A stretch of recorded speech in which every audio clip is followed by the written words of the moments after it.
We will graph here the equation 4x squared plus y squared plus 16x plus 6y plus 9 is equal 0. This is the equation of an ellipse because there are two variables, both of them are squared, and the coefficient of x squared and y squared are positive. To graph this equation, we will write it in the standard form first. So we'll follow the procedure. We'll group the x terms together, and then we'll group the y terms together. And the number 9 is going to be subtracted from both sides, and we'll move it to right hand side. From the group of x, we'll factor coefficient of x squared, which is 4, so we'll have x squared plus 4x, and since we have to complete the square, we'll leave the place for that extra number.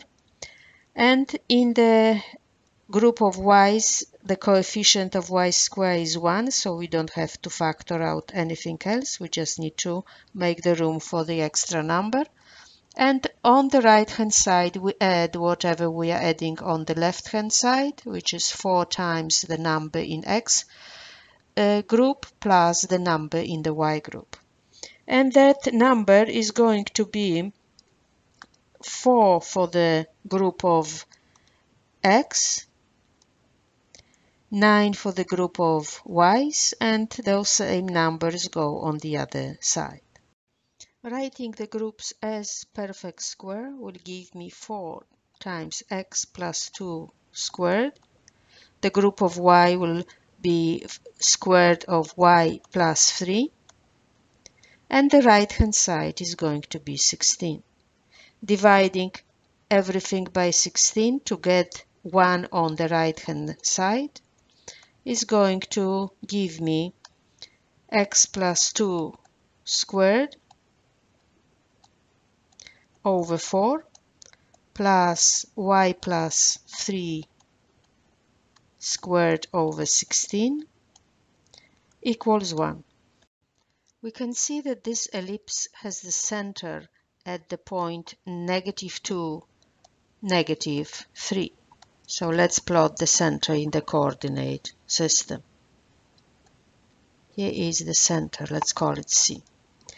If you look at the equation, you can notice that the numbers in the denominator are 4 and 16, and we know that one of those numbers is a squared and the other one is b squared. The larger number is a squared always, so a squared is 16. That tells me that a is equal 4, and a is also the distance between the center and a vertex. B squared is equal 4, so that means that b is equal 2, and b is the distance between the center and the endpoint of the minor axis, which we denoted by b. So if we know those distances, we are ready to graph our ellipse.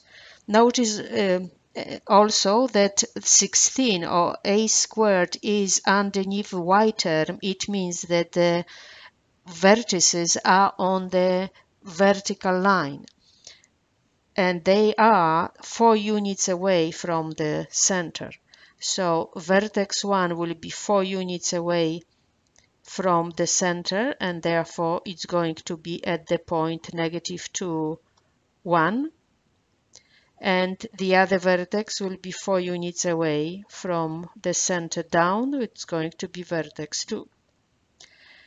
The minor axis will be perpendicular to that line, and therefore we'll start with the center and we go 2 units to the right to get to the first endpoint.